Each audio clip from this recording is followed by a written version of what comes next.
The thing that I really like about my particular job is that specialty specific, so I get to stick to seeing older people whilst you see the 18 to 65s, which has been quite important to me. I cover 18 plus, we see patients who've come in with all sorts of acute presentations, so I feel like we're the last really wide generalists in psychiatry, so we sort of see people in crisis in the emergency department, but we also see lots of more niche subspecialist things as well. And it's nice being in the acute hospital and seeing lots of doctors in training. Yeah, we do a lot of teaching, don't we? So we teach in the acute trust and also to our colleagues in other teams.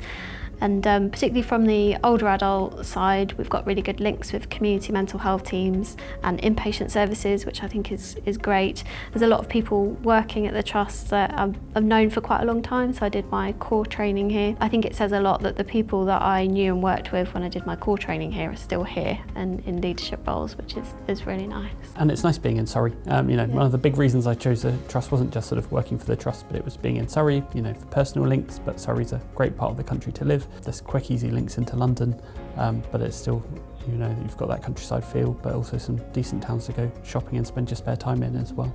We have a really strong background in clinical trials delivery here at Surrey and Borders Partnership, particularly around dementia drugs, and we also have very strong academic links to both the University of Surrey and Imperial College London, which has been fantastic. So one of my other roles is as Deputy Director for R&D, and I think you've just started to do some work with R&D as well, haven't you? Yeah, so the research team are very big and welcoming, so I've taken on sort of a role as a principal investigator for a study with some support from Josie, but the whole team are there sort of really encouraging both consultants and doctors in training, as well as the wider trust to get involved with research as well.